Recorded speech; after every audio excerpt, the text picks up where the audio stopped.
अब इसके बाद पुण्यात्माओं हम आगे जो बात करेंगे, आज जो हमारा विषय था कि परम पूज्य सतगुरु रामपाल जी महाराज जी की सत भक्ति में आने के बाद में, और परमेश्वर ने हमें जो इतना अनमोल तत्व ज्ञान दे दिया, हमारे जीवन का सार समझा दिया, और विशेषकर वो भगत भाई बहन जो एक उम्र पार कर चुके हैं, जिनके शादी को काफी समय हो चुका है, जिनके बच्चे युवा हो चुके हैं, उन भाइयों के लिए आज ये विशेष संदेश है कि आखिर कब तक हम इस अनावश्यक भोग विलास में धंसे रहेंगे।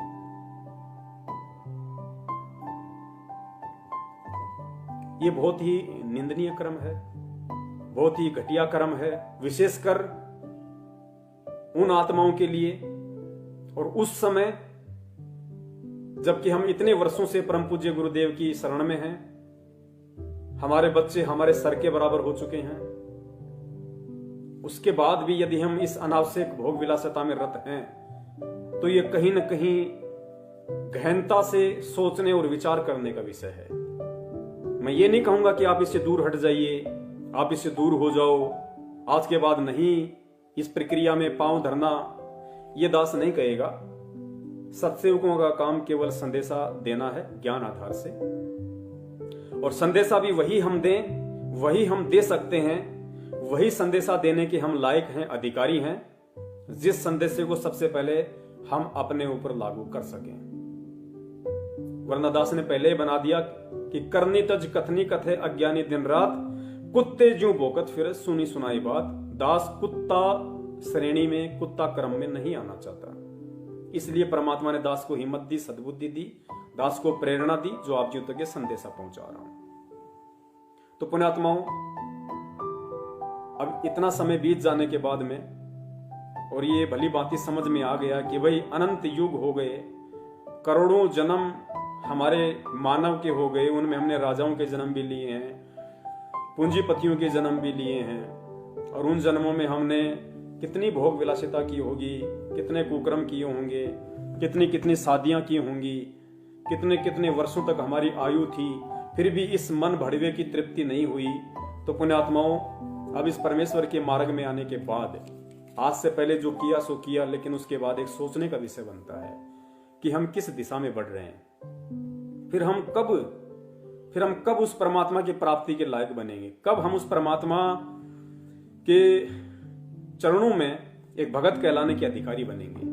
देखिए, परमेश्वर की वाणी है कि कामी क्रोधी लालची इनसे भक्ति न होई, भक्ति करे कोई सूरमा जात वर्ण कुल खोई। पुण्यात्मा ध्यान देना, एक एक वाणी परमात्मा की अनमोल है कि कामी क्रोधी लालची इनसे भक्ति न होई। कामी कौन? जो काम वासना से रत है, जो भोग विलासिता में रत है, वो कामी। क्रोधी, जिसका अपने काम के ऊपर कंट्रोल नहीं है, वो कभी भी अपने क्रोध के ऊपर, गुस्से के ऊपर कंट्रोल नहीं कर सकता। लालची, जो काम और क्रोध के ऊपर कंट्रोल नहीं कर सकता, वो आदमी कभी भी लालच से कंट्रोल नहीं कर सकता। तो कहते हैं कामी क्रोधी लालची इनसे भक्ति ना होई। भले ही वो परमात्मा की शरण में है, भले ही वो सतनाम का जाप कर रहा है, लेकिन वो सतनाम भी उस कामी क्रोधी लालची व्यक्ति के पाप कर्मों को उतनी तेज गति से और उस हिसाब से नहीं काटेगा जितनी तेज गति से इन क्रियाओं से दूर भगत का काटता है। फिर परमात्मा कहते हैं भक्ति करे कोई सूरमा। अब पुण्यात्मा, सूरमा कौन होगा? फिर भक्ति मार्ग में सूरमा वो होता है जो सहन करता है।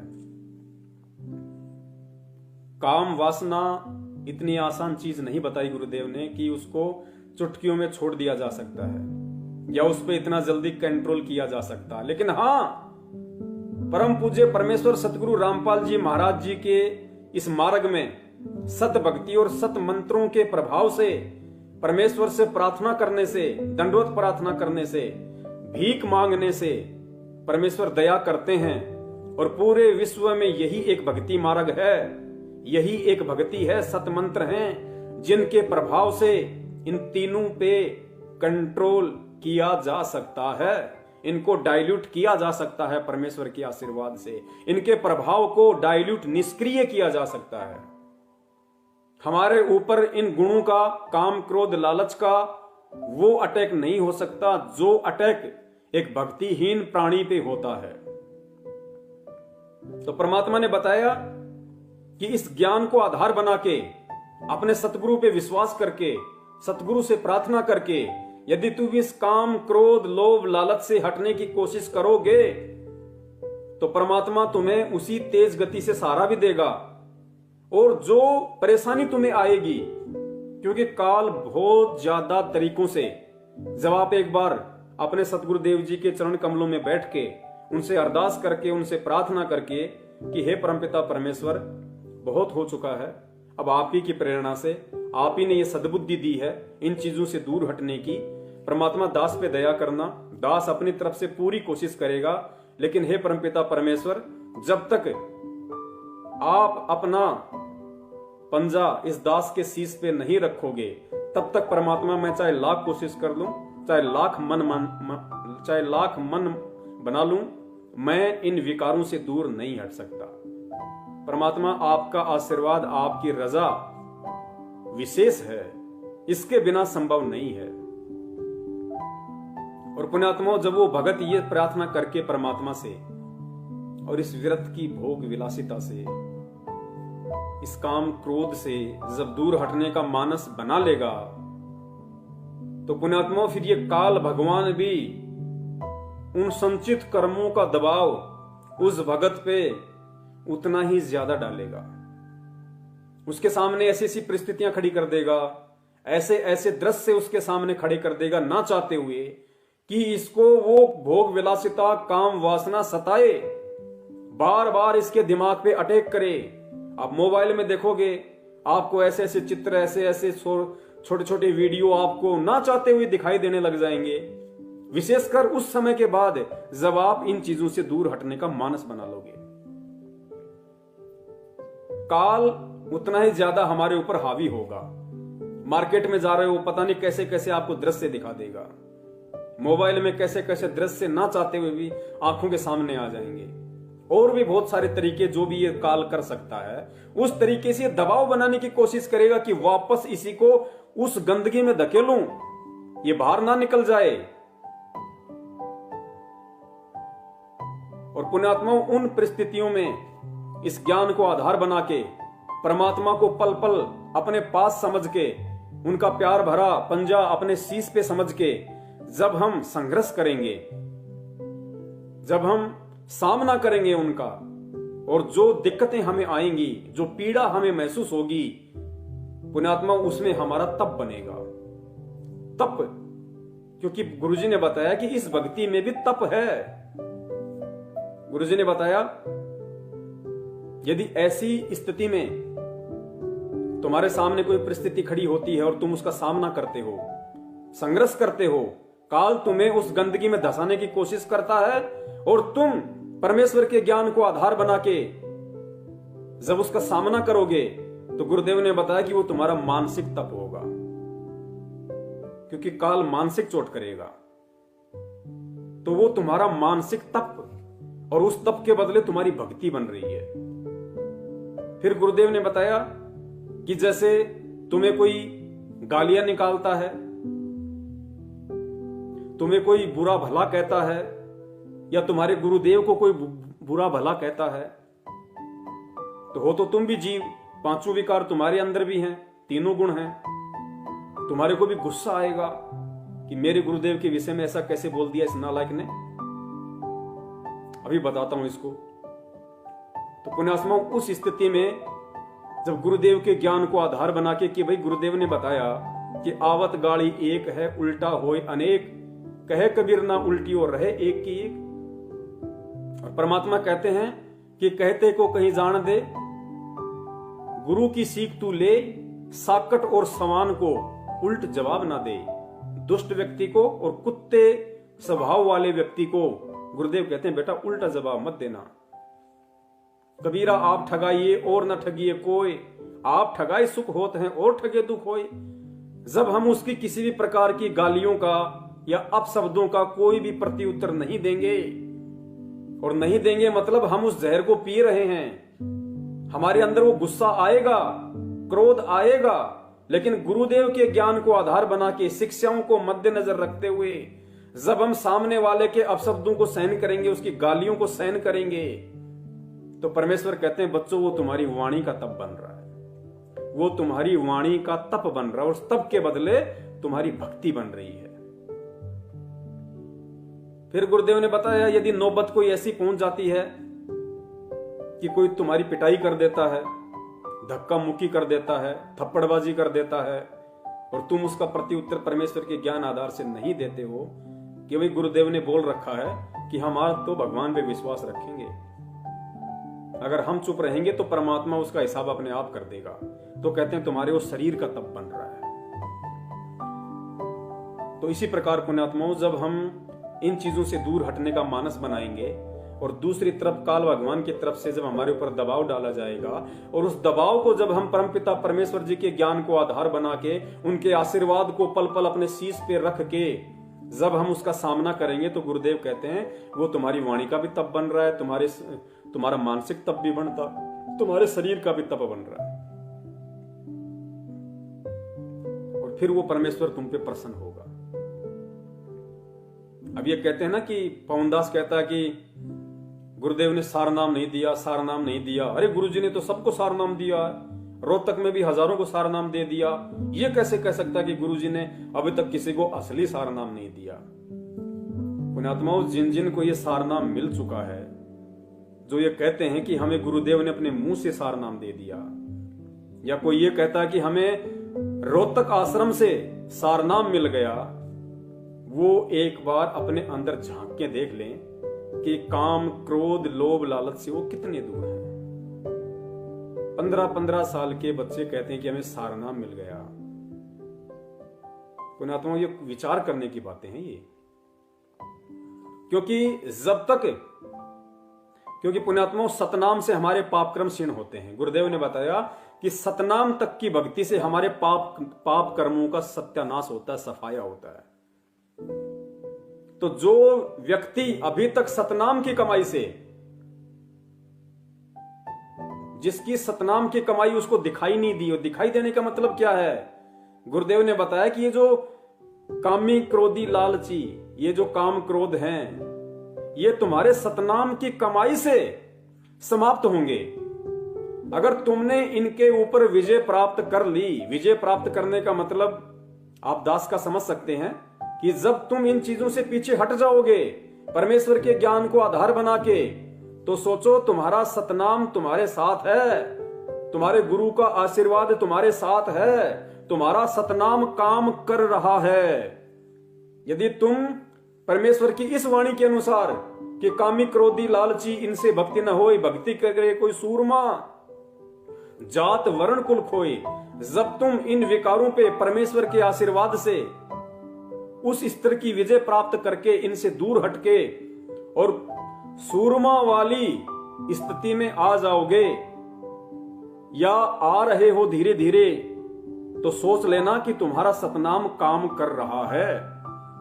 और जब सतनाम के प्रभाव से ये सारे विकार, ये पाप कर्म हमारे क्षीण हो जाएंगे, उसके बाद फिर सार नाम दिया जाता है, उसके बाद फिर सार नाम दिया जाता है। तो जिन जिन लोगों को रोहतक से सार नाम मिला है, या सतलोक आश्रम बरवाला से गुरुदेव के द्वारा मिला है, और जो अभी भी इस रति क्रिया में संलग्न हैं, इस भोग विलासिता में संलग्न हैं, जो ज्ञान को अभी आधार नहीं बना पाए हैं, बात बात पे माँ बहन की गालियां निकाल देते हैं, ये बड़े बड़े state coordinator, world coordinator Deshraj ji, Mahendra ji जैसे लोग, महेंद्र जी के लड़का, आपने अच्छे तरीके से उनके ऑडियो वीडियो सब देख लिए हैं उनके, और फिर भी वो कहते हैं कि हमें सारनाम मिला हुआ है। नामदान केंद्र वाले हमारी माता बहनों को अकेले में छेड़ते हैं, फिर कहते हैं हमें सारनाम मिल गया। तो पुण्यात्माओं, अभी तो उनका सतनाम भी ढंग से काम नहीं कर रहा, सारनाम मिल कहां से जाएगा। परमेश्वर कहते हैं कि बिन ही रसना नाम चलत है, निर्वाणी से नेहा, और गरीब दास भोडल में दीपक छानी नहीं सनेहा। गुरुदेव कहते हैं जिस प्रकार बल्ब के ऊपर अगर मोमजामा लगा दिया जाए तो भी उसका प्रकाश छुपाने से छुप नहीं सकता, तो ये अपने आप को सारनामी कहते हैं और इनके कर्म बिल्कुल कसाईयों के जैसे हैं, अज्ञानियों के जैसे हैं। और आज इन्होंने जो पीला पर्चा निकाला इसमें कितना पाखंड, कितना आडंबर, कितनी नीचता, कितनी धृष्टता, कितनी कृतज्ञता इन्होंने भगत समाज के और अपने गुरुदेव के प्रति दिखाई है। क्या आपको लगता है इनको सारनाम मिला है और इनका सतनाम काम कर रहा है? पुण्यात्माओं, गुरुदेव कहते हैं ना कि यो सौदा फिर नाई रसंतो, यो सौदा फिर नाई। पुण्यात्माओं, ये सौदा फिर नहीं मिलेगा अगर समझ में आ गई है तो। यदि हम इस भक्ति को प्राप्त करने के बाद, इस परमात्मा को प्राप्त करने के बाद, उसकी शरण में आने के बाद यदि हम इस छोटी सी चीज से भी दूर नहीं हट सकते तो सोचो फिर हम कहां भक्ति करेंगे, हम कब करेंगे? पुण्यात्माओं, परमात्मा साथ साथ उदाहरण पेश करते हैं लेकिन हम ध्यान नहीं देते, हम उनकी जीवनी को कभी गौर से नहीं देखते। परमेश्वर तो परमेश्वर थे सांसारिक दृष्टि में। जब तक वो अपने गुरुदेव की शरण में नहीं आए, जब तक वो भक्ति मार्ग से नहीं जुड़े, तब तक सांसारिक दृष्टि में उन्होंने शादी भी की, बच्चे भी उत्पन्न किए, सांसारिक दृष्टि में भोग विलास भी करके दिखाया। लेकिन जैसे ही परमपिता परमेश्वर अपने गुरुदेव की शरण में आए तो पुण्यात्मा उसके बाद क्या उस परमपिता परमात्मा ने उस सांसारिक दृष्टि में कभी भोग विलास किया? क्या परम पूज्य सतगुरु रामपाल जी महाराज जी ने सांसारिक दृष्टि से 17 फरवरी 1988 के बाद भोग विलास किया? पुण्यात्माओं, यही एक उदाहरण है हमारे लिए और ये सोचने की बात है, ये अंडरस्टूड है।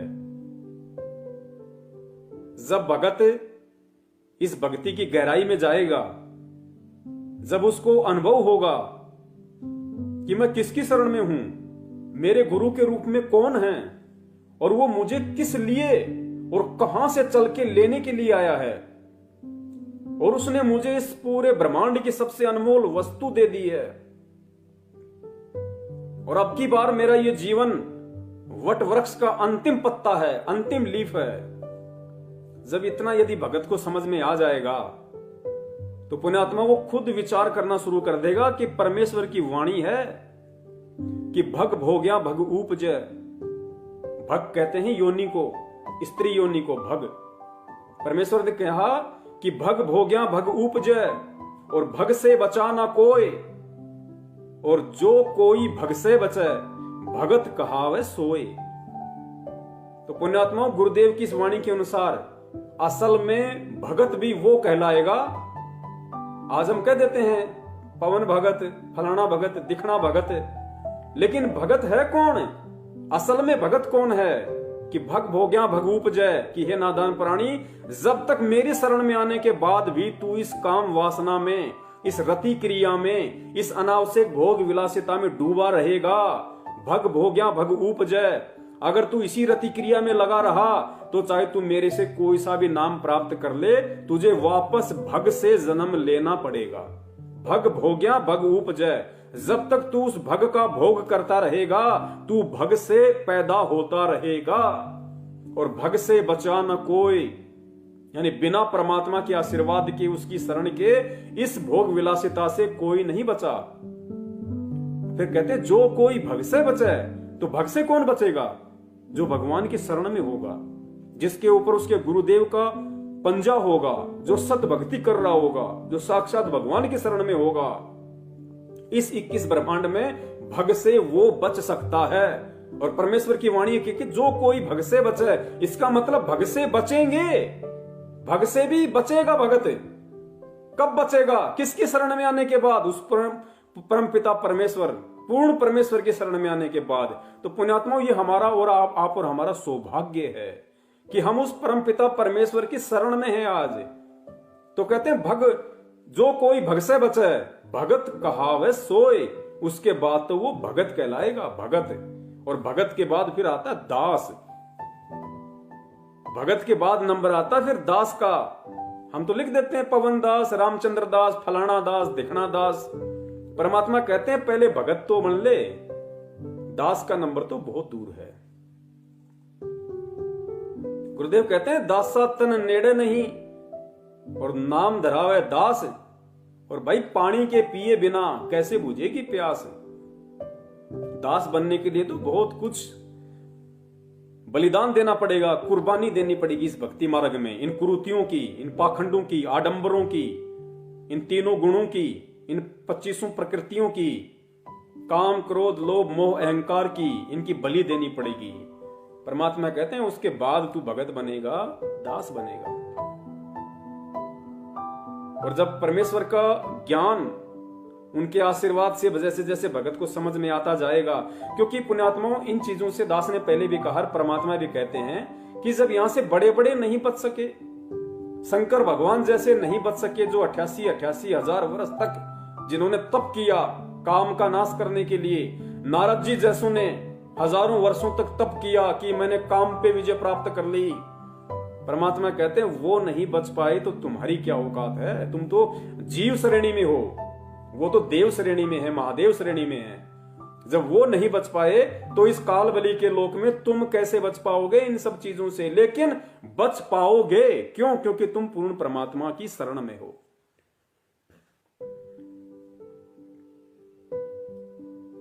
तो उसके बाद परमात्मा ने बताया कि जब तुझे धीरे धीरे इन चीजों का आभास होता रहेगा, भक्ति का अनुभव होगा, फिर एक पोजीशन ऐसी आएगी कि ना चाहते हुए भी तेरे अंदर इन चीजों से दूर हटने की प्रवृत्ति बनेगी। धीरे धीरे तुझे घटिया कर्म लगने लगेंगे, तुझे इनसे घृणा आने लगेगी कि मैं क्या कर रहा हूं यार। इतना सब कुछ ज्ञान लेने के बाद परमात्मा, मैं कहता हूं कि मेरा भगवान अंतर्यामी है, मेरा परमात्मा मेरे हृदय में बैठा है, मेरे हृदय रूपी गुफा में परमात्मा बैठा है। और एक वाणी है परमात्मा की कि क्या मुख ले विनती करूं, लाज आवती मोय। परमात्मा कह रहे हैं हम नीचों को समझाने के लिए, गुरुदेव, कि क्या मुख से विनती करूं, लाज आवती मोय। और हे परमात्मा तुम देखत अवगुण करूं, कैसे भाऊं तोय। कि परमात्मा मैं नीच, मैं किंकर, मैं दुष्ट, मैं अधमी प्राणी, इतना ज्ञान लेने के बाद, इतने वर्षों से आपकी शरण में आने के बाद, परमात्मा मैं किस मुख से विनती करूं। मुझे तो शर्म आती है, मुझे घृणा आती है अपने ऊपर कि क्या मुख ले विनती करूं, लाज आवती मोय। कि मुझे शर्म आ रही है परमात्मा आपसे विनती करते हुए भी कि तुम देखत अवगुण करूं। परमात्मा तुम अंतर्यामी, तुम सर्वद्रष्टा, तुम्हारे आंखों के सामने, तुम्हारे देखते देखते मैं सारे अवगुण कर रहा हूं। आज भी इतना ज्ञान लेने के बाद भी, आपकी इतनी रहम और दया प्राप्त करने के बाद भी, कि तुम देखत अवगुण करूं, कैसे भाऊं तोय। परमात्मा मैं आपको कैसे भाऊंगा, मैं आपको कैसे अच्छा लगूंगा। एक तरफ तो मैं कहता हूं कि अंतर्यामी एक आप, आत्म के आधार, जो तुम छोड़ो हाथ तो मुझे कौन उतारे पार। कि चीटी पायल बाजे पैर, साहिब सुनता है सब लहर।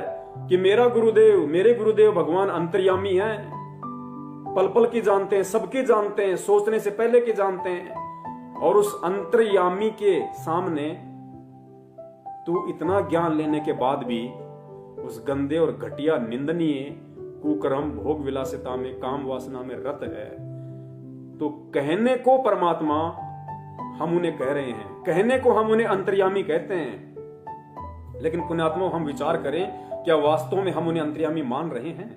वे तो अंतर्यामी हैं और हम कह भी रहे हैं, लेकिन क्या हम मान रहे हैं? ये कर्म करते हुए यदि हम उन्हें अंतर्यामी कहें तो एक बहुत बड़ा धोखा होगा उस अंतर्यामी के साथ में। क्योंकि हम बच्चे को बहला सकते हैं, हम बच्चे को फुसला सकते हैं, हम बच्चे को मूर्ख बना सकते हैं, लेकिन उस परम पिता परमेश्वर को हम उसके साथ में कैसे धोखा कर सकते हैं, ये ज्ञान लेने के बाद भी और इतना समय बीत जाने के बाद भी। वेदों में भी दास ने देखा तो नहीं, लेकिन पहले दास सुना करता था कि भाई वेदों में भी, शास्त्रों में भी लिखा है कि पहले हमारे जो ऋषि मुनि होते थे वे काम वासना की तृप्ति के लिए शादी नहीं करते थे, वे केवल वंश चलाने के लिए संतान उत्पत्ति करते थे। और उनका विधान था कि चाहे लड़का हो चाहे लड़की हो, केवल एक ही उत्पन्न करना है। और कहते हैं कि वो उनके पता नहीं क्या क्या रूल थे, क्योंकि वो सनातनी लोग थे। बहुत अच्छा समय था उस समय, वातावरण था। पता नहीं 3 महीने में या साल में एक बार ही वो भोग विलास किया करते थे। 3 महीने या साल में एक बार ही भोग विलास किया करते थे। बाकी समय परमात्मा के भजन में, गुणगान में लगाया करते थे। तो पुण्यात्माओं, हमने तो उन प्राचीन ऋषि मुनियों से भी अव्वल दर्जे का भगत बनना है। असल में तो ऋषि मुनि परमात्मा आप और हमें बनाने आए हैं। और देखा जाए तो असल में ऋषि मुनि तो आप और हम हैं। असल में ऋषि हम हैं, असल में मुनि हम हैं। वो तो खाली काल तक की साधना के ऋषि मुनि थे। और पुण्यात्मा, वो ऋषि मुनि परमेश्वर हमें बनाना चाहते हैं और हम विचार नहीं करते कि हम किस राह पे चल रहे हैं, तो किस तरीके से परमात्मा प्रसन्न होंगे। और पुण्यात्मा, फिर कब हम सतलोक जाने की तैयारी करेंगे। परमेश्वर कहते हैं कि भाई तुम हंस थे, जब तुम सतलोक से आए तो तुम हंस प्रवृत्ति के थे।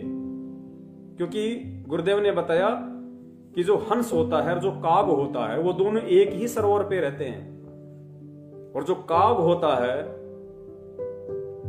वो कीड़े मकोड़े, घोंगे, छिपकली, मछली सब कुछ खाता है, सारी गंदगी खाता है। और जो हंस होता है वो भी उसी सरोवर पे होता है। और कहते हैं हंस चाहे भूखा मर जाएगा, लेकिन मोती के सिवाय अन्य कोई भी पदार्थ नहीं खाता, कोई भी खाद्य पदार्थ नहीं खाता।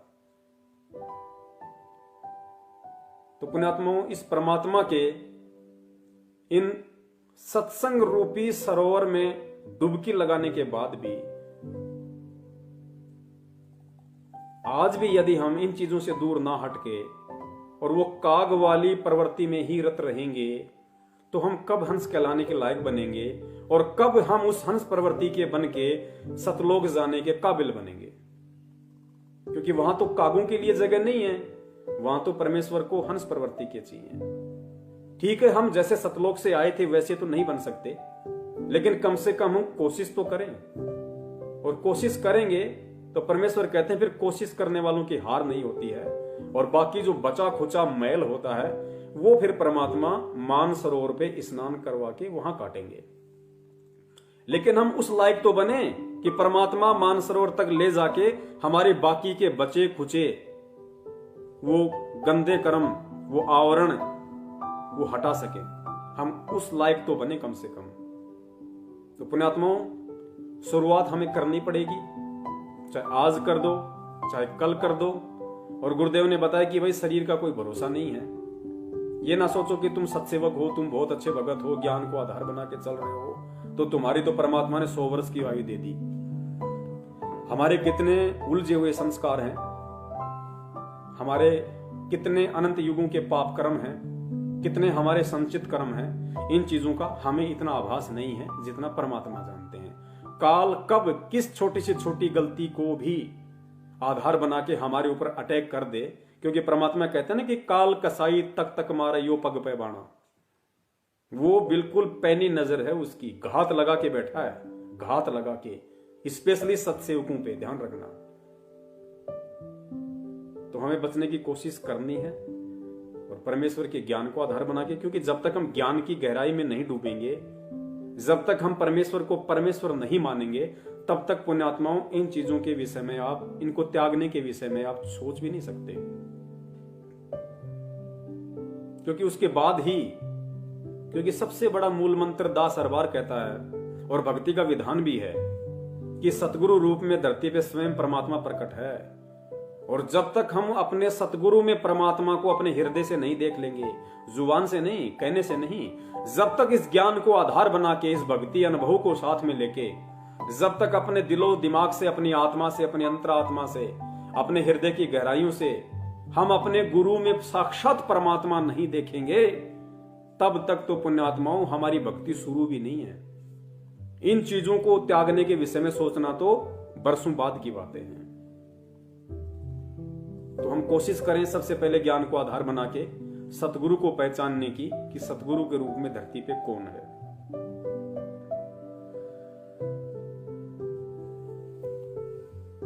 और भी बहुत सारी बातें हैं। परमात्मा ने ये जो 2 पुस्तकें हैं, एक गरिमा गीता की और दूसरी ज्ञान गंगा, इनमें भी परमात्मा ने काफी चीजें लंबे समय से भक्ति कर रही आत्माओं को समझाने के लिए लिखी हुई हैं, बशर्ते उनको गौर से देखने की जरूरत है। ये अपने मुरादाबाद से पवन दास जी हैं, उन्होंने आज से 2-3 दिन पहले इस चीज को ग्रुप में डाला था। तो परमात्मा ने दया करी उनके ऊपर, जो इन्होंने, क्योंकि वो निमित्त बने, परमात्मा ने उनको निमित्त बनाया। देखो पुण्यात्मा, दास के पास में कोई मटेरियल नहीं है। ये जितने भी सबूत हैं, जितने भी मैसेज हैं, ऑडियो वीडियो आप जी देख पाते हैं, सुन पाते हैं, ये सारे भगत भाई ही दास को भेजते हैं। परमात्मा ने दास को इतनी बुद्धि बख्शी हुई है कि दास उनमें से सार को निकाल लेता है कि इसका रहस्य क्या है। इस ऑडियो वीडियो के माध्यम से परमात्मा सत्संगों को निमित्त बना के संगत तक क्या मैसेज पहुंचाना चाहते हैं, वो सद्बुद्धि परमात्मा ने अपने सत्संग बच्चों को दी हुई है। उस आधार से दास ये ऑडियो वीडियो मैसेज बना पाता है। और न पुण्यात्मा, दास की औकात नहीं है, दास को अच्छे से पता है अपनी औकात का। तो ये जो ज्ञान गंगा पुस्तक है, इसके पेज नंबर 5 पे जब आप जाएंगे तो परमात्मा ने कितना गहरा रहस्य इसमें दिया हुआ है। ये हमने विचार करना पड़ेगा इन बातों पे। खाली आंखों से पढ़ के इस कान से सुना, इस कान से निकालना नहीं है पुण्यात्मा। अब इन पे हमने परमेश्वर की एक एक सत्संग की एक एक वाणी पे, सत्संग के एक एक शब्द पे अब हमने ध्यान देना पड़ेगा, हमने गौर करना पड़ेगा। क्योंकि पुण्यात्माओं, परमेश्वर का एक भी शब्द अनायास नहीं होता है, निरर्थक नहीं होता है, मिथ्या नहीं होता है, फालतू टाइम पास के लिए नहीं होता है। परमात्मा अगर नॉर्मल तरीके से भी कोई बातें बोल रहे हैं तो उनमें भी गहरा संदेश है, उसको ढूंढने की जरूरत है। तो ज्ञान गंगा पुस्तक का पेज नंबर 5 आप जी भी देख सकते हैं। इसमें नीचा लिखा है, दुराचार करना कितना पाप है। दुराचार करना कितना पाप है। दुराचार का मतलब होता है भोग विलास। पर द्वारा स्त्री का खोले, 70 जन्म अंधा हो डोले। पूज्य कबीर परमेश्वर जी ने बताया कि जो व्यक्ति किसी पर स्त्री के साथ दुष्कर्म करता है वह तो 70 जन्म अंधे का जीवन भोगता है। बुद्धिमान व्यक्ति ऐसी आफत कभी मोल नहीं लेता, मूर्ख ही ऐसा कार्य करता है। जैसे आग में हाथ डालने का अर्थ है मौत मोल लेना। जैसे कोई व्यक्ति किसी अन्य के खेत में बीज डालता है तो वह महामूर्ख है। बुद्धिमान व्यक्ति ऐसा कभी नहीं कर सकता। वैश्यागमन को ऐसा जानो जैसे कुर्डियों पर गेहूं का बहुमूल्य बीज का थैला भरकर डाल आए। ये क्रिया बुद्धिमान व्यक्ति नहीं कर सकता। या तो महामूर्ख या शराबी निर्लज अर्थात घंड व्यक्ति ही किया करता है। विचारणीय विषय है पुण्यात्माओं, आप ध्यान देना, विचारणीय विषय है कि जो पदार्थ शरीर से नाश होते हुए आनंद का अनुभव करवाता है, यदि वह शरीर में सुरक्षित रखा जाए तो कितना आनंद देगा। दीर्घायु यानी लंबी उम्र मिलेगी, स्वस्थ शरीर होगा, स्वस्थ मस्तिष्क होगा, सूरवीरता आएगी और स्फूर्ति प्रदान करता है। जिस पदार्थ से पुण्यात्माओं, ये बहुत ही सोचने की बात है। अब आगे जो परमात्मा हमें समझाना चाह रहे हैं, आप और हमारे जैसे जो भगत भाई बहन हैं, जो एक अवस्था को पार कर चुके हैं, जो काफी लंबे समय से यानी 5-7 साल जब हो जाती हैं तो पुण्यात्मा थोड़ा समय नहीं होता है परमात्मा की शरण में। जिनके बच्चे उनके बराबर हो चुके हैं, जिनके शरीर में एड़ी से लेकर चोटे तक सफेद बाल आना शुरू हो चुके हैं, उन भक्तों के लिए परमात्मा अब आगे ये संदेशा दे रहे हैं। ये बहुत ही गहन और विचारणीय बात है। परमात्मा कहते हैं कि जिस पदार्थ से अनमोल बच्चा प्राप्त होता है, जिस पदार्थ से अनमोल बच्चा प्राप्त होता है, यानी माता का रज और पिता का वीर्य, रज बीरज जिसको कहा जाता है, तो परमात्मा कहते हैं कि जिस पदार्थ से अनमोल बच्चा प्राप्त होता है उसका नाश करना बच्चे की हत्या करने के तुल्य है। आप समझ सकते हैं कितना गहरा संदेश परमात्मा ने दिया है कि आगे देखिए, इसलिए दुराचार यानी फालतू में अन्य किसी पराई स्त्री के साथ में संभोग करना, वो दुराचार। तथा अनावश्यक भोग विलास वर्जित है। नीचे लिख दिया परमात्मा ने अनावश्यक भोग विलास। अब इस अनावश्यक भोग विलास की श्रेणी में मुझदास के जैसे वो भगत भाई बहन आते हैं जो लंबे समय से परमात्मा से जुड़े हुए हैं, जो इस ज्ञान को आधार भी बना रहे हैं और जिनके बच्चे युवा हो चुके हैं, समझदार हो चुके हैं, जो अब एक अवस्था को पार कर चुके हैं पुण्यात्माओं, उनके लिए परमात्मा का ये आदेश है, सतगुरु वचन है। और सतगुरु वचन की अवहेलना कितना घोर दंड है, पाप है, ये आपने स्वयं निर्णय करना पड़ेगा। परमात्मा ने कह दिया कि अब यदि तुम अनावश्यक भोग विलास करते हो तो मुझ संत रामपाल दास का यह आदेश है कि ये वर्जित है। अनावश्यक भोग विलास वर्जित है। पेज नंबर 5 पे पढ़ लेना। और ऊपर परमात्मा ने स्पष्ट कर दिया कि जिस पदार्थ से अनमोल बच्चा प्राप्त होता है उसका नाश करना बच्चे की हत्या के तुल्य है। तो पुण्यात्माओं, अब हमें इस व्यर्थ की भोग विलासिता से कोई संबंध नहीं रखना चाहिए। यदि अब भी इतने लंबे समय के बाद भी, इतने ज्ञान ग्रहण करने के बाद भी, इस अवस्था को पार करने के बाद भी, यदि हम आज भी गुरुदेव के वचन के विपरीत इस अनावश्यक भोग विलास जो वर्जित बताया है, यदि हम इसमें धसे पड़े हैं, तो गुरुदेव कह रहे हैं कि जब जब तुम भोग विलास करोगे तो ये समझ लेना तुम एक आत्मा की हत्या कर रहे हो, तुम एक बच्चे की हत्या का पाप अपने सिर पर रख रहे हो। क्योंकि गुरुदेव ने स्पष्ट कर दिया कि जिस अनमोल पदार्थ से बच्चा उत्पन्न होता है उस पदार्थ को फालतू में वेस्ट करना, यानी अनावश्यक भोग विलास करना, बच्चे की हत्या करने के तुल्य है। और पुण्यात्माओं, भगत हत्या नहीं कर सकता, भगत अपने ऊपर हत्यारे का कलंक नहीं लगवा सकता। आज से पहले हो सकता है आप और हमारे नजर में ये पॉइंट नहीं आया हो, हमने गुरुदेव के इस सत्संग की इस वाणी को इतनी गहनता से नहीं लिया हो, लेकिन पुण्यात्माओं, जब ठीक का समय आता है और जिस भगत की वो अवस्था, क्योंकि परमेश्वर को पता है ये संदेशा परमात्मा ने आज से पहले क्यों नहीं दिलवाया, क्योंकि आज से पहले तो दास ही उस रति क्रिया में संलग्न था, उस भोग विलासिता में डूबा हुआ था। और जब काफी समय से परमेश्वर ने दास पे दया की, दास को परमात्मा ने दूर रखा, सोचने पे विवश किया, मजबूर किया, भोग विलास के बाद में ऐसा मन हो जाता था कि परमात्मा डूब के मर जाऊं, लेकिन काल फिर प्रेरणा कर देता था। फिर परमात्मा से प्रार्थना की, मालिक से, परमेश्वर ने दया की और मालिक ने प्रेरणा की कि बेटा थोड़ी हिम्मत तू रख, थोड़ी हिम्मत मैं दूंगा तेरे को। फिर परमेश्वर की वाणी याद आई कि परमेश्वर कहते हैं कि जय तू चाले एक कदम मैं चालूं कदम 60। परमात्मा अपने भगत से कह रहे हैं कि हे भगत, हे मेरी आत्मा, अगर तू अच्छाई के लिए, सतलोक प्राप्ति के लिए यदि तू एक कदम आगे बढ़ेगा तो मैं 60 कदम चलूंगा तेरे साथ, तेरे 60 कदम आगे मिलूंगा मैं। जय तू चाले एक कदम मैं चालूं कदम 60। फिर कहते हैं जय तू हो जा काठ का, काठ यानी लकड़ी का, जय तू हो जा लकड़ी का और मैं बन जाऊंगा लोहे की लाठ।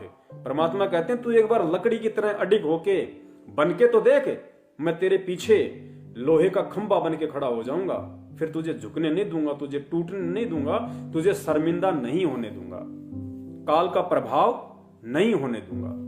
तो पुण्यात्माओं, यहां परमात्मा ने सीधा सीधा व्यर्थ की भोग विलासिता में धसे हुए भक्तों को एक हत्यारा करार दे दिया, हत्यारा। अब कौन वो ऐसा निर्लज्ज प्राणी होगा, निर्लज्ज व्यक्ति होगा, तो सबसे पहले तो अपने ही गुरु के वचन की अवहेलना करेगा। जिन्होंने, आपके बच्चे भी हो गए, सब कुछ हो गया, बच्चे जवान भी हो गए, समझदार भी हो गए, उसके बाद भी यदि आप ये व्यर्थ की भोग विलासिता में पड़े हो तो आप अपने गुरु के वचन की अवहेलना कर रहे हो। और हमेशा जब जब भी आप वो दुष्कर्म करोगे, आप एक हत्या अपने सिर पर रख रहे हो, एक हत्या का पाप आप अपने अकाउंट में लिखवा रहे हो। पुण्यात्मा, यही तो सारी चीजें हैं। परमेश्वर ने तो स्पष्ट कह दिया कि भाई मैं दबाव नहीं दूंगा किसी के ऊपर, मैं किसी के साथ भी जबरदस्ती नहीं करूंगा, क्योंकि परमात्मा ने कितनी बार बताया कि भाई मेरा काल के साथ एग्रीमेंट है, मेरा अनुबंध है, मेरा उसके साथ में लिखित अनुबंध है। क्योंकि परमेश्वर जो वचन कर लेते हैं वो लिखा ही हो जाता है, उनका लोहे की लकीर हो जाती है वो, क्योंकि परमात्मा कभी अपने वचन से पीछे नहीं हटते। फिर तो काल ने कहा था कि परमेश्वर जब आप कलयुग में नीचे जाओगे या जब भी आप जाओ, परमात्मा आप केवल अपना विधान बताना, आप केवल उन आत्माओं को अपना ज्ञान देना, और आपसे ज्ञान ग्रहण करने के बाद जो आपकी शरण में रहें, यानी आपके कहे अनुसार चलें, आपके सत्संगों को आधार बना के, ज्ञान को आधार बना के जो प्राणी आपकी शरण में रहे वो आपका, और परमात्मा जो आपके ज्ञान को आधार ना बनाए और सारी उन क्रियाओं में संलग्न रहे जो आम व्यक्ति करता है, पुण्यात्मा वो मेरा होगा, उसको आप छेड़ना मत। और परमात्मा आप जबरदस्ती मत करना, आप सिर्फ अपना ज्ञान बताना, आपका ज्ञान समझ के जो आपका हो जाए, जो आपके जीवन को देख के चले, आपके पद चिन्हों पे चले, कि कीट न जाने भृंग को गुरु कर ले आप समान। जब तक भगत उस पद्धति पे ना चले परमात्मा, आप जबरदस्ती उसके साथ कुछ ना करना, जबरदस्ती आप उसको सतलोक ले जाने की कोशिश ना करना। कहने का मतलब उसका ये था। तो परमात्मा पुण्यात्माओं अपने विधान अनुसार, अपने वचन अनुसार वो केवल हमें ज्ञान देंगे, सत्संग के माध्यम से संकेत करेंगे, सत्संग के माध्यम से इशारे देंगे। इन पुस्तकों में लिख दिया, बता दिया, अब उन चीजों को हमने खुद पकड़ना पड़ेगा, हमने खुद समझना पड़ेगा, और फिर हमने खुद ही विचार विमर्श करना पड़ेगा, मंथन करने पड़ेगा, चिंतन करना पड़ेगा कि भाई ये छोटा सा जीवन है, पता नहीं आज किसी की 20 साल बाकी है, किसी की 25 साल बाकी हैं, और ये मन की जो तृप्तियां हैं, जो मन की इच्छाएं हैं, ये भैया और कितनी करेगा। जब करोड़ों बार तू राजा बन के, जब तेरे हाथ में पूरी दुनिया थी, तू चक्रवर्ती था, तो जब चाहे जिससे शादी कर ले, जब चाहे जितनियों से शादी कर ले, तेरे को कोई रोक टोक नहीं, तेरे को कोई रोकने वाला नहीं। और जब उन युगों में, उन जन्मों में तेरी वो तृप्ति पूरी नहीं हुई, तेरी मन की अभिलाषा पूरी नहीं हुई, तो नालायक आज तेरी कौन सी अभिलाषा पूरी हो जाएगी, कौन से तेरे मन को ठंडक पहुंच जाएगी। तो परमात्मा कहते थोड़ा सा जीवन बचा है, ये मेरे चरणों में समर्पित कर दे। परमेश्वर कहते ना कि करोड़ शीश तूने दे दिए, यम राजा की भेंट। भेंट यानी गुरुजी कहते हैं धक्के से लेता है, ये एक्सीडेंट में मार देगा, आपस में लड़ाई करवा के मार देगा। तो गुरुजी कहते हैं कि नालायक करोड़ शीश तूने दे दिए इस यम राजा की भेंट, और एक शीश दे के देख ले सतगुरु अपने की भेंट। करोड़ शीश तूने दे लिए यम राजा की फेंट। फेंट यानी धक्के से, जबरदस्ती लेता ये। तो कहते हैं तूने करोड़ों शीश, तूने तेरे करोड़ों जन्म तूने बर्बाद कर दिए इस काल के चक्कर में आके। और कहते अब की बार तेरा दाव लगा है, ये तेरा जो अब की बार जो तेरा शीश है, तेरा ये जन्म है, ये मेरे चरणों में समर्पित कर दे। भेंट यानी सप्रेम, प्यार से, प्रेम के साथ में ये जीवन तू मुझे समर्पित कर दे। परमात्मा कहते हैं बेड़ा पार कर दूंगा। तो पुण्यात्माओं अब वो समय उन आत्माओं का आ चुका है, परमेश्वर के चरण कमलों में अपना शीश भेंट करने का। चरण भेंट करने का मतलब गुरुदेव ने काफी बार बताया कि भाई तुम्हें जीवित मरना सीखना पड़ेगा। परमात्मा कहते हैं ना, योग गुरु ज्ञान विज्ञान वाणी, जीवित ही जग में मरो। तो जीवित ही जग में मरने का मतलब गुरुदेव ने बताया कि तुमने अपनी इच्छाओं को मारना पड़ेगा, अपनी इच्छाओं को काटना पड़ेगा, अपनी इच्छाओं से, मन की अभिलाषाओं से दूर हटना पड़ेगा, इस ज्ञान को आधार बना के कि अब ज्यादा समय नहीं बचा है, थोड़ा बहुत समय है, जितना हो सके परमात्मा को समर्पित कर दे। और पुण्यात्माओं उदाहरण परमात्मा ने एक से एक दे दिए। सबसे पहला उदाहरण तो स्वयं वो परमात्मा बनता है कि जब उन्होंने कबीर पंथ में एंट्री की सांसारिक दृष्टि से, उसके बाद परमात्मा इन व्यर्थ की जो गंदगियां थी, मालिक तो पहले भी दूर ही थे, उनका तो ऐ सनाविरम शुक्रम अकायम, बिना हाड़मास का, बिना नाड़ी तंत्र का उनका बॉडी है, तेज पुंज का शरीर है परमेश्वर का। लेकिन सांसारिक दृष्टि में उन्होंने ऐसा उदाहरण दिया कि जब तक मुझे नहीं पता था, जब तक मुझे ज्ञान नहीं था, जब तक मुझे गुरु नहीं मिला था, परमात्मा की प्राप्ति नहीं हुई थी, तब तक तो मैं भी इन क्रियाओं में रत था, ताकि कोई भगत ये ना सोचे कि आज से पहले तो मैं इतने कुकर्म कर चुका हूं, मेरा कैसे भला होगा, कैसे परमात्मा मेरे पाप कर्मों का नाश करेगा। तो परमात्मा एक उदाहरण पेश करते हैं कि बेटा, मैं भी आज से पहले ऐसा ही था, मैं भी इन्हीं क्रियाओं में रत था, मैं भी काल को आनंद दे रहा था, काल को मजे करवा रहा था। लेकिन जब मुझे ज्ञान हुआ, मुझे मेरे पूज्य गुरुदेव जी ने बताया, उसके बाद से मैंने इन चीजों को त्याग दिया। तो एक उदाहरण पेश किया परमात्मा ने आप और हमें समझाने के लिए। फिर परमात्मा ने उदाहरण दिया राजा अब्राहम सुल्तान का, कि जब उसको वास्तविकता का पता चला, जब उसको चोट लगी, गुरुदेव कहते हैं कि ज्ञान का और घाम का चमका सा होता है। ज्ञान यानी तत्व ज्ञान और घाम यानी धूप। गुरुदेव कहते हैं ज्ञान का और घाम का चमका सा होता है। जो पुण्यात्मा होती हैं, जो ज्ञानवान आत्मा होती है, तुरंत रिएक्शन कर देती है उस पर। तो गुरुदेव ने बताया कि राजा अब्राहम सुल्तान परमात्मा की पुण्यात्मा थी, ज्ञानी आत्मा थी, उसको तुरंत चमका हो गया। 16,000 रानियों को ठोकर मार दी उसने, 16,000 को। पुण्यात्माओं, आप और हम उस राजा अब्राहम सुल्तान के कहां टिकते हैं। गुरुदेव कहते हैं कि रांडी ढांडी ना तजी। रांडी यानी औरत के लिए यूज किया परमात्मा ने, ढांडी यानी जानवर के लिए, पशु के लिए। क्योंकि राजा अब्राहम सुल्तान के जीवन में ऐसा एक मोड़ आया था, लंबी कहानी है, परमात्मा ने हमें सबको बता रखी है।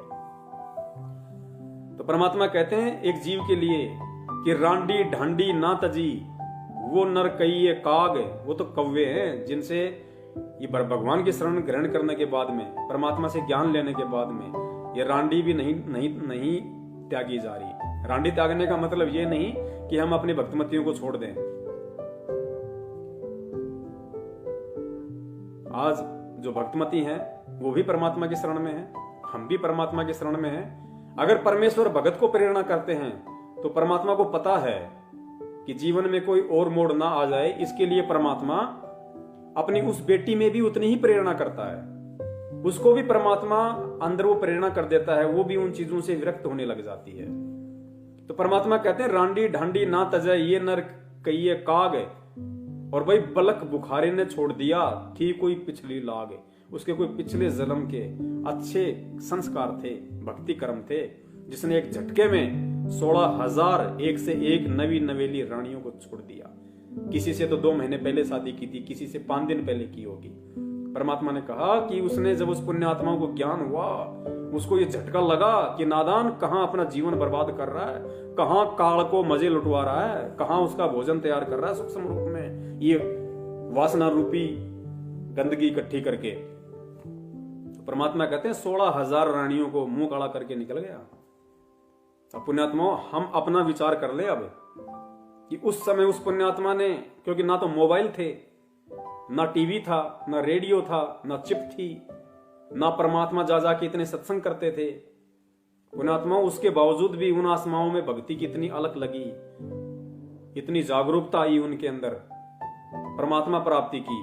राजा भी वो, गुरुदेव कहते हैं जब वो हाथी पे बैठ के सज धज के अपने सवारी के साथ चलता था तो ऊपर जो देवताओं का राजा इंद्र है वो भी गर्दन नीची कर लेता था, वो भी शर्मा जाता था कि भाई इतने ठाट बाट, इतने भोग विलासिता के साधन, इतने मौज मस्ती के यंत्र तो मेरे पास भी नहीं है जितने बलक बुखारे के बादशाह के पास है। और वो पुण्यात्मा एक झटके में और ठोकर मार के चल दिया उसके। पुण्यात्माओं, अब हमने खुद इन चीजों पे विचार करना पड़ेगा। और दूसरी बात परमात्मा ने एक और कही हमारे को कि जब तुम इस भक्ति की गहराई में जाओगे पुण्यात्माओं, फिर तुम चिंतन करो, कभी बैठा करो, सोचा करो, कभी परमात्मा के सत्संग सुनने से नहीं, चाहे सत्संग सुनो थोड़ा, लेकिन थोड़े पे फिर चिंतन करो, मनन करो, विचार करो कि परमात्मा इस सत्संग के माध्यम से हमें क्या संदेशा देना चाहते हैं, क्या समझाना चाहते हैं। अब पुण्यात्माओं, ये अंडरस्टूड बात है, हम सबको अच्छे से पता है कि आज यहां जितने भी प्राणी हैं हम सब एक परमात्मा के बच्चे हैं। हम चाहे यहां कोई स्त्री है चाहे कोई पुरुष है, हम सब आत्मा हैं, और इस आत्मा का पति कहो, इस आत्मा का पिता कहो, इस आत्मा का मालिक कहो, केवल एक है परमात्मा, कबीर साहब, जो आज हमारे गुरुदेव के रूप में है। तो सतलोक में हम सब एक ही परमपिता परमात्मा के बच्चे, और सतलोक में ये दुष्कर्म, ये मंदकर्म सोचने को भी नहीं। काल ने जो किया वो एक अलग मैटर है, उसके अलावा दास आपको बता रहा कि सतलोक में तो दिमाग में भी नहीं है ये गंदगी, दूर दूर तक नहीं है। तो हम सब एक परमात्मा के बच्चे। काल ने आके हमें यहां पे कौवा बना दिया, हंस से कौवा बना दिया, हमें आपस में एक दूसरे का पति बना दिया, पत्नी बना दी। इतना घोर अन्याय हमारे साथ इसने कर रखा है कि हो सकता है आज जो मेरी माँ है, इस सांसारिक दृष्टि में जो मेरी माता है, क्या पता इस काल ने पिछले जन्म में मेरी औरत बना रखी, और आज जो मेरी बीवी है, मेरी पत्नी है, क्या पता पिछले जन्म में वो मेरी बेटी थी। तो कितना घोर अन्याय हमारे साथ में कर रहा है, कितना दूषित प्रदूषित हमें कर रहा है। ये सारी जानकारी आज गुरुदेव ने आके दे दी। और फिर पुण्यात्माओं, गुरुदेव कहते हैं कि जब तुम्हें इस बात का मालूम पड़ जाएगा, जब तुम अंदर से इस चीज को अनुभव करोगे कि भाई तूने भी नाम ले रखा और तेरी पत्नी ने भी नाम ले रखा। नाम किससे ले रखा? गुरुजी से। तो गुरुजी तेरे क्या? बाप। और तेरी पत्नी का क्या? बाप। तुम दोनों का बाप कौन? गुरुजी। और तुम दोनों गुरुजी के क्या? बेटा बेटी। तो तुम दोनों गुरुजी के बेटा बेटी, तुम दोनों का एक बाप। तो तुम्हारा क्या रिश्ता हुआ आध्यात्मिक जीवन में? भाई बहन का। क्योंकि जब हमारा पिता एक है, हमारा परम पिता परमेश्वर एक है, तो फिर हम दोनों कौन हैं? हम दोनों उस परमात्मा की आत्मा हैं। और आध्यात्मिक दृष्टि में अब हमें ये चीज समझ में आ जानी चाहिए कि हम दोनों भाई बहन हैं। जब हमारा सगा बाप आज हमें मिल गया, हमें पता चल गया, और उस बाप को आज हमने पकड़ भी लिया, तो पुण्यात्मा हम दोनों भाई बहन हुए या नहीं हुए? और फिर दुर्गा ने क्या कहा था काल को कि काल, हम दोनों का पिता एक ही है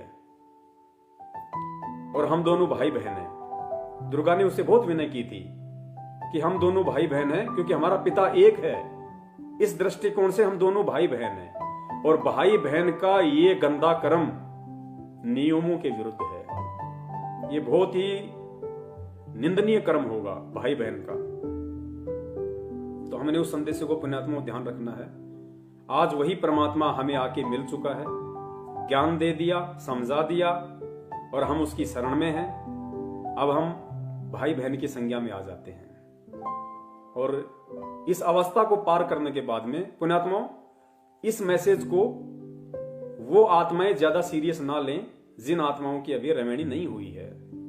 उन आत्माओं के ऊपर ये स्थिति लागू नहीं है जो दास अपने समकक्ष भगत भाई बहनों को संदेशा दे रहा है परमात्मा के आशीर्वाद से। ये संदेशा उन भगत भाई बहनों के लिए नहीं है जो भगत भाई बहन अभी तक शादी के बंधन में नहीं बंधे हैं और जो शादी करना चाहते हैं, जो रमेणी करना चाहते हैं। ये संदेशा उनके लिए नहीं है, क्योंकि पुण्यात्माओं आपका भी वो समय आएगा, परमेश्वर प्रेरणा करेंगे। और बहुत अच्छी बात है यदि कोई ऐसी पुण्यकर्मी आत्मा है जो शादी नहीं करना चाहती और इन चीजों से दूर हटके रहना चाहती है, तो इससे तो बड़ी कोई खुशी की बात ही नहीं है। वो तो परमात्मा के दिल में विशेष जगह बनाएगी। लेकिन पुण्यात्माओं, ये फैसले जल्दबाजी में मत लेना, ये दास की विशेष विनती है। ये जल्दबाजी में हमने फैसले नहीं लेने बिल्कुल भी। बहुत सोच के, बहुत समझ के, परमेश्वर को आधार बना के, ज्ञान को आधार बना के, और जब आप उस अवस्था पे आ जाओ, क्योंकि सभी लोग ध्रुव नहीं बन सकते, सभी लोग प्रहलाद नहीं बन सकते, सभी लोग बलक बुखारक के बादशाह वाली श्रेणी में नहीं आ सकते।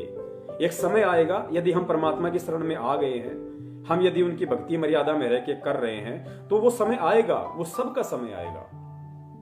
तो समय के अकॉर्डिंग, क्योंकि कुछ तो शरीर की जो व्यवस्था है वो भी वैसी हो जाती है, आदमी थोड़ा निष्क्रिय हो जाता है, निढाल हो जाता है। कुछ परमात्मा का ज्ञान इतना हैवी है कि वो इन विकारों के ऊपर कंट्रोल करना शुरू कर देता है, और कुछ वो अवस्था ऐसी होती है आदमी को खुद इन चीजों से घृणा होने लग जाती है। तो सारे जोड़ जुगाड़ मिलते हैं तभी वो आत्मा इन चीजों से हटने के विषय में सोच सकती है, वरना नहीं सोच सकती। और अंत में दास का निवेदन है, आपने इस पुस्तक में देख लिया कि ज्ञान गंगा में परमेश्वर ने जिस तरीके से हमें समझाने की कोशिश की है। फिर यह पुस्तक गरिमा गीता की है, इसमें भी दास आपको थोड़ा सा दिखा देता है। गरिमा गीता का पेज नंबर 187 पेज नंबर 187 है गरिमा गीता की। अपने आत्मा देखो, इसमें भी परमेश्वर ने कितने प्यार से, कितने अच्छे तरीके से भक्त को समझाया है। यहां पे जिक्र चल रहा है इस कथांग में कि काशी में हमारी जो बहन थी, जो गणिका, जो पहले सुप्रसिद्ध वैश्या थी, और जब वो सत्संग में आने लगी तो लोग उसके साथ में घृणा करने लगे, नादानी की, अज्ञानता के चलते, कि तू तो प्रसिद्ध वैश्या है, तेरा तो नाम बर्बाद है, तू तो ऐसा घटिया काम करती है, ऐसा मंदा कर्म करती है, ऐसा गंदा कर्म करती है, तू सत्संग में आने के लायक नहीं है। तो परमेश्वर ने समझाया उन आत्माओं को, बाकी आत्माओं को, कि भाई चाहे कोई कितना ही बड़ा दुराचारी हो, कितना ही कुकर्मी हो, अगर वो भक्ति करने की सोचता है तो वो महात्मा की श्रेणी में आता है। तुम उसको फिर उस नजर से देखने के अधिकारी नहीं हो। अगर देखते हो तो तुम दोषी हो परमात्मा के। और परमात्मा ने उन भक्तों को फिर समझाने की चेष्टा की कि अगर तुम इस वजह से तुम उसको मंदे कर्म वाली मानते हो, या तुम उनको हे दृष्टि से देखते हो कि ये तो वैश्या है, ये तो वैश्यागमन करता है, ये ऐसा करता है, तो तुम क्या हो? भक्ति में आने के बाद भी तुम क्या हो? तो उनके लिए परमात्मा ने संदेशा दिया है। कबीर कुष्टी हो वे संत बंदगी कीजिए, हो वैश्या के विश्वास चरण चित दीजिए। फिर आगे परमेश्वर ने क्या वाणी लिखी है, पुण्यात्मा ध्यान देना। कबीर आग पराई आपनी, हाथ दिए जल जाए। गुरुजी कहते हैं कि बेटा आग, अग्नि, चाहे अपनी हो, चाहे पड़ोसी की हो, या चाहे किसी दूसरे की हो, अग्नि का स्वभाव है हाथ जलाना। तो परमेश्वर कहते हैं कबीर आग पराई आपनी, चाहे पराई हो चाहे अपनी हो, हाथ दिए जल जाए। फिर मालिक ने क्या संदेशा दिया कि नारी पराई आपनी, नारी औरत, चाहे अपनी हो चाहे पराई हो, चाहे तुम अपनी औरत के साथ में भोग विलास करो या चाहे पराई औरत के साथ करो, नारी पराई आपनी, पर से सर्वस जाए। इतना गहरा संकेत परमात्मा ने दे दिया है। भावार्थ में गुरुदेव लिखते हैं, यदि कोई कुष्ठ रोगी गुरुजी से दीक्षा लेकर भक्ति कर रहा है तो उससे घृणा न करना, उसको भक्तों वाला सम्मान प्रणाम करके दीजिए। यदि कोई वैश्या भी गुरुजी से दीक्षा लेकर साधना करती है तो उसको सम्मान से प्रणाम कीजिए। ऐसा करने से उसका मनोबल बढ़ेगा तथा बुराई करने से संकोच करेगी और सुधर जाएगी। कबीर परमेश्वर जी ने कहा, यदि आप वैश्या तथा दुराचारी को इसलिए हे समझते हो कि वे पर स्त्री तथा पर पुरुष से भोग विलास करते हैं, यानी अगर आप किसी वैश्या को या किसी दूसरी औरत के साथ में गमन करने वाले व्यक्ति को यदि आप इसलिए हे दृष्टि से देखते हो कि ये तो दुराचारी है, दूसरों की औरतों के साथ ऐसा कुकर्म करता है, या ये औरत वैश्या है, ये दुराचारणी है, तो परमात्मा कहते हैं आप अपनी विवाहित पत्नी से भोग विलास करते हैं और अपने को उनसे श्रेष्ठ मानते हैं। तो ये विचार करो कि स्त्री मिलन करने से सब भ्रष्ट हो जाते हैं। पुण्यात्माओं, ये भक्तों के लिए परमात्मा समझा रहे हैं, उन भक्तों के लिए जो अब उस अवस्था को पार कर चुके हैं, जिनके बच्चे समझदार हो चुके हैं, या ना हो तो भी बड़ी बात नहीं, बच्चे ना हो तो भी बड़ी बात नहीं। यदि स्त्री मिलन करने से, तो ये विचार करो, यदि स्त्री मिलन करने से सब भ्रष्ट हो जाते हैं तो आप भी तो स्त्री या पुरुष से मिलन करते हो। जैसे अग्नि अपनी हो चाहे अन्य की, यदि हाथ दोगे तो जलाएगी ही। अपनी अग्नि कोई बचाव नहीं करती, अर्थात भगत होने के बाद यदि आप अपनी पत्नी से भी, ये दुराचार की श्रेणी में आ जाता, अगर यदि आप अपनी पत्नी से भी भोग विलास करते हो तो परमात्मा कहते हैं जिस प्रकार अपनी खुद की अग्नि भी आपका बचाव नहीं कर सकती, उसी प्रकार यदि हाथ दोगे तो जलेगी, अपनी अग्नि कोई बचाव नहीं करती। इसी प्रकार विचार करना, इसी प्रकार विचार कर अपने अपने अपने कर्मों को देखो तथा दूसरे से उसके बाद फिर दूसरे से कहो। आगे परमात्मा कहते हैं व्यभिचार यानी दुराचार वह है जिसमें स्त्री पुरुष स्वयं की इच्छा से मिलन करते हैं। व्यभिचार और दुराचार गुरुदेव ने बताया कि जो स्वयं की इच्छा से संभोग करते हैं, यानी जिनकी शादी नहीं हुई, जैसे आजकल लिव इन रिलेशनशिप का जो चल रहा है, जो अपने आप को शिक्षित कहते हैं, जो बाहर पढ़ते हैं या कहीं भी रहते हैं, नौकरी करते हैं, और शादी से पहले जो आपस में एक कमरा लेके रहते हैं, आपस में फिर कहते हैं लव इन रिलेशनशिप या लिव इन रिलेशनशिप। शादी से पहले का जो अपना भोग विलास करते हैं, उसके लिए परमात्मा ने कहा कि ये दुराचार की श्रेणी में आता है। आप शादी से पहले, रमणी से पहले किसी भी औरत के साथ में लिव इन रिलेशनशिप वाला संबंध स्थापित नहीं कर सकते, भोग विलास नहीं कर सकते। यदि करते हो तो वो दुराचार की श्रेणी में आता है, व्यभिचार की श्रेणी में आता है, वेश्या की श्रेणी में आता है, जो प्रत्येक सभ्य समाज की प्रतिष्ठा के विरुद्ध है। यह बलात्कार नहीं है, व्यभिचार कहा जाता है। यह मानव समाज पर कलंक है।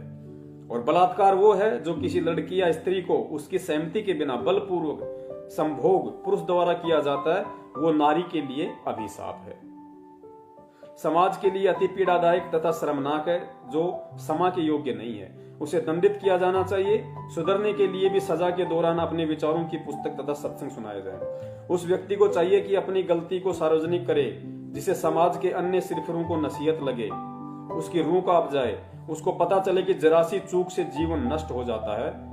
समाज में स्वयं को मुंह दिखाने के लायक रहता नहीं, माता पिता, भाई बहन तथा कुल के लोगों का भी सिर शर्म से नीचा कर देता है। समाज में उसका जीना दुश्वार हो जाता है। तो पुण्यात्माओं, अब इतने संकेत, इतने संदेश परमात्मा ने दे दिए कि कबीर आग पराई आपनी हाथ दिए जल जाए कि है नादान प्राणी। जिस प्रकार अग्नि चाहे अपनी हो चाहे दूसरे की हो, अगर हाथ दोगे तो जलोगे ही जलोगे, ठीक इसी प्रकार चाहे तू जगत है चाहे तू भगत है, नारी पराई आपनी परसे यानी संभोग किए सर्वस जाए। तेरी सारी, तू जितनी भक्ति करता है ना, तेरी सारी भक्ति पे तू खुद ही पानी फेर देता है। तो पुण्यात्माओं, इससे गहरा संदेश, इससे बड़ा संदेश ये परमेश्वर ने असीम दया की, और दास इसको संदेश को अपने भगत भाई बहनों तक इसीलिए पहुंचाने के काबिल बना है कि परमात्मा ने दास से और अपनी भक्तमती के साथ में एक भाई बहन का रिश्ता परमात्मा ने कायम करवाया।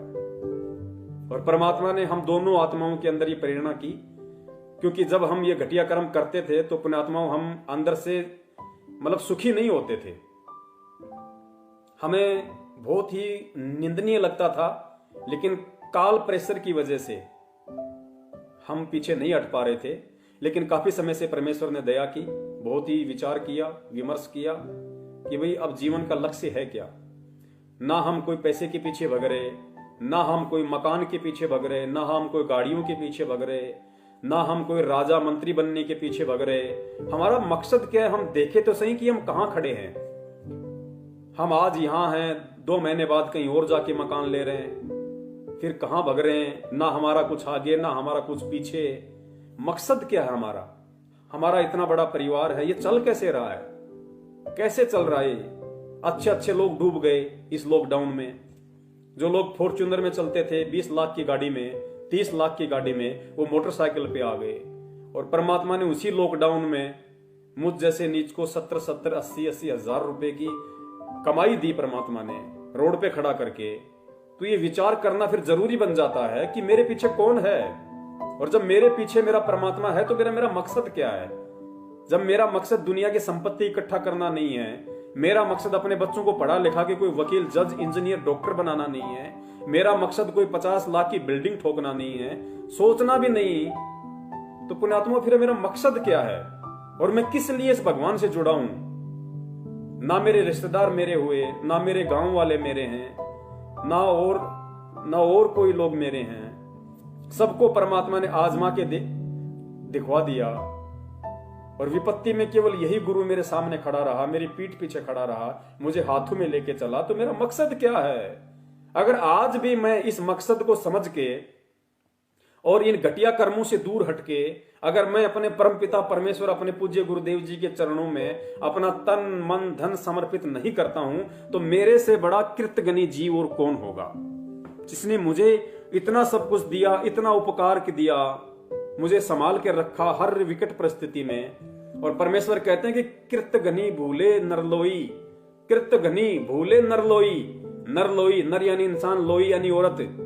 जो स्त्री पुरुष अपने गुरुदेव के द्वारा जो उपकार उसके ऊपर किए गए हैं, जो उसको भूल जाता है, उसको कहते हैं कृतघ्नि। तो नित्य नियम में परमात्मा को पढ़ाते हैं कि कृतघ्नि भूले नरलोई। जो व्यक्ति, स्त्री या पुरुष, भगत या भक्तमती अपने गुरुदेव के जो अनमोल उपकार या उपकारी हैं, जो परमात्मा ने कालजाल से निकाल के अपनी शरण में ले लिया, अपनी बाहों में ले लिया, ये अनमोल भक्ति दे दी, ये मंत्र दे दिया, जीने का आधार दे दिया, शारीरिक मानसिक सब टेंशनों से दूर कर दिया, ये परमात्मा के उपकार है हमारे ऊपर। तो कहते हैं कृतघ्नि ही होगा वो इंसान, वो दुनिया का सबसे बड़ा नीच, वो कृतघ्नि इंसान होगा, चाहे स्त्री हो चाहे पुरुष हो, जो उन उपकारों को भुला देगा और विचार नहीं करेगा। तो परमेश्वर कहते हैं कृतघ्नि भूले नरलोई, जा घट निश्चय नाम ना होई। ऐसे भगत के, ऐसे व्यक्ति के हृदय में, घट में परमात्मा का नाम नहीं है। फिर कृतघ्नि भूले नरलोई, जा घट निश्चय नाम ना होई। परमात्मा कहते हैं निश्चय करके मान लेना, फिर उस आत्मा के घट में मेरा नाम नहीं है, वो मुझसे दूर है। भले ही वो 3 टाइम की आरती पीट रहा है, मंत्र भी जाप कर रहा है, लेकिन वो फिर मेरा भगत नहीं है। तो पुण्यात्माओं, बहुत विचार करने की हमें जरूरत है इन चीजों पे, और परमेश्वर से हम प्रार्थना करें तो परमात्मा हर तरीके से अपने भगत की सहायता करता है, अपने भगत को बचाता है इन सभी चीजों से।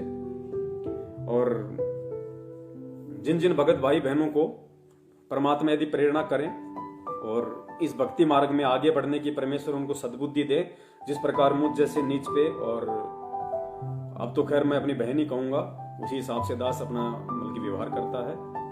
और मालिक से दया करूंगा कि परमात्मा अन्य जो विकार हैं उन पे भी आप, हम दासों पे, अपने बच्चों पे आप दया करो, हम उनसे भी दूर हटें धीरे धीरे, क्योंकि हमें हंस बनना पड़ेगा अंत में। और जब तक हम हंस बनने की तरफ नहीं बढ़ेंगे, तब तक हमारे भक्ति करने का, अपने आप को भगत कहलाने का कोई औचित्य नहीं रह जाता है। और जिन आत्माओं को परमात्मा प्रेरणा करें, जो स्वयं भी इन चीजों को फेस करने के लिए, ये संघर्ष करने के लिए, सूरवीरता की तरफ अग्रसर होने के लिए जो आत्माएं तैयार हो चुकी हैं, जिनको लगता है कि वास्तव में ये तो ऐसा घटिया कर्म है जैसे एक हत्या के बराबर, और गुरुदेव ने स्पष्ट कर भी दिया है, तो वो पुण्यात्मा बहुत सोच समझ के परमेश्वर से प्रार्थना करके फैसला लेना शुरू करें। क्योंकि पुण्यात्माओं, यही साध संगति का एक मकसद है, और ऐसा ही समाज परमात्मा तैयार करना चाहते हैं। परमात्मा ऐसे ही बच्चों को तैयार करना चाहते हैं सतलोक के लिए। क्योंकि फिर अगर भक्ति करते करते यदि हम जगत वाले सारे कर्म कुकर्म करते रहेंगे, फिर हंस में और कौवे में डिफरेंशिएट कौन करेगा? कैसे पहचान होगी कि कौन कौवा है, कौन हंस है, कौन बगुला है? क्योंकि होते तो दोनों एक जैसे हैं। अब जैसा मेरे जो भगत भाई बहन हैं, जो वो दिखाई देते हैं 4 हाथ पैर के, आंख नाक कान, वैसे ही जगत वाले हैं, वो भी इंसान हैं, उनका भी यही रूप है, कोई गोरा है कोई काला है। तो पहचान कैसे होगी कि कौन बगुला है कौन हंस है? पहचान उसके कर्मों से होगी, उसके नियमों से होगी, उसकी मर्यादाओं से होगी। तो पुण्यात्माओं, अब समय ज्यादा नहीं बचा है, और हमने बहुत सोच समझ के अब इस भक्ति मार्ग पे अपने आप को भगत बनाने की दिशा में आगे बढ़ाना है, और तभी वो परमात्मा हमसे प्रसन्न होगा, हमसे खुश होगा। 650 साल पहले हमने यही तो गलती की थी कि हम परमात्मा को पहचान नहीं पाए, तो हम इन सब चीजों से दूर हटके और हम परमात्मा को प्रसन्न नहीं कर पाए। और जब परमात्मा ही प्रसन्न नहीं होगा, फिर हमारे काम कैसे बनेंगे? तो आज हम कम से कम वो गलती ना करें, वो गलती हम ना दोहराएं जो गलती हम 650 साल पहले दोहरा चुके हैं। और दूसरा मेरा निवेदन है इस भक्ति मार्ग में कि जो पुण्यात्मा इस मार्ग में आगे बढ़ना चाहती हैं, इन सभी विकारों से दूर हटना चाहती हैं परमेश्वर से प्रार्थना करके, तो वो आत्माएं यदि परमेश्वर उन पे दया भी कर दें, उनको परमात्मा शांति भी प्रदान कर दें, उनको इन चीजों से दूर हटने में परमात्मा उनकी मदद भी करें, तो पुण्यात्माओं उसके बाद में हमने 1% भी अहंकार की तरफ नहीं बढ़ना। अगर हम अहंकार की तरफ बढ़े या हमारे अंदर इन चीजों को लेकर अहंकार उत्पन्न हो गया, तो गुरुदेव ने एग्जाम्पल भी साथ साथ दे रखे कि बेटा शंकर भगवान ने 88,000 वर्ष तक यही तपस्या की थी काम को काबू करने की, और उसको लगा कि मैंने तो कामदेव पे कंट्रोल कर लिया। और काल भगवान ने क्या किया, आप सबको अच्छे से पता है गुरुदेव ने क्या बताया और क्या उसकी हालत हुई। फिर नारद जी ने भी हजारों साल तपस्या करके सोचा मैंने तो कामदेव पे विजय प्राप्त कर ली। उस काल भगवान ने विष्णु रूप धारण करके ऐसा नदी में डुबकी लगवाई, जब वापस बाहर निकला तब तक 72 संतानें पैदा करके निकला था बूढ़ी होके। तो इस भक्ति मार्ग में अहंकार का, क्योंकि गुरुदेव की वाणी भी है कि आधीनी के पास है पूर्ण ब्रह्म दयाल, और मान बड़ाई मारियो बेअदबी सिरकाल। जो बेअदबी इंसान होता है, जो अहंकारी इंसान होता है, उसके सिर पे काल होता है। और आधीनी के पास है, यानी भगत आधीन, उसके पास है पूर्ण ब्रह्म दयाल। तो हमें इन चीजों पे अहंकार नहीं होना चाहिए, और अहंकार इसलिए नहीं होना चाहिए कि ये हमारे बस की बात नहीं है कि हम इन चीजों से दूर हट जाएं या हम इन चीजों पे कंट्रोल कर लें, काबू प्राप्त कर लें। हम तो सोच भी नहीं सकते। तो फिर कौन है जो हमें ये प्रेरणा दे रहा है, हमें इन चीजों से दूर करने के लिए? परमात्मा हमारे अंदर एक उम्मीद जगा रहे हैं, हमारे अंदर वो चिंतन मनन करने की शक्ति दे रहा है। कौन है? हमारा गुरुदेव। तो सारा श्रेय तो परमात्मा का है। हमें तो इसमें और ज्यादा झुकना चाहिए कि परमात्मा आप ना होते तो मेरे तो ये काल भगवान गेंद बना देता, गेंद। तो परमेश्वर दया करें। और ये आज का संदेशा था जो परमात्मा ने अपने भगत भाई बहनों तक पहुंचाया। और हर संडे परमेश्वर दया करें हम इसी तरह से रात्रि 8 बजे लाइव शंका समाधान के माध्यम से एक दूसरे से रूबरू होते रहें, जुड़ते रहें और परमेश्वर की महिमा का गुणगान करते रहें। साध संगति के तहत परमेश्वर की जो महिमा है, परमेश्वर का संदेशा है, वो हम जन जन तक पहुंचाते रहें। और इसी तरह से हम एक दूसरे से शिक्षा लेते हुए, एक दूसरे से प्रेरणा लेते हुए, एक दूसरे से सीखते सिखाते हुए हम इस भक्ति मार्ग की ऊंचाइयों को प्राप्त करें जो परमात्मा हमसे करवाना चाहते हैं। और इस दौरान यदि दास से कोई शब्द बोलने में या कोई भाषा, किसी सेंटेंस में यदि कोई त्रुटि हुई हो, कोई अपशब्द निकल गया हो, तो उसके लिए दास प्रथम अपने परम पूज्य सतगुरु रामपाल जी महाराज जी से और सभी भाई बहनों से दास क्षमा प्रार्थी है। दास को नादान और तुच्छ प्राणी समझ के क्षमा करे, और यदि कोई गलती है तो आगे से दास उस पर ध्यान रखेगा। अब दास आहुति चाहता है। सत्साई बंदी छोड़ सतगुरु रामपाल जी महाराज की जय। सत्साई।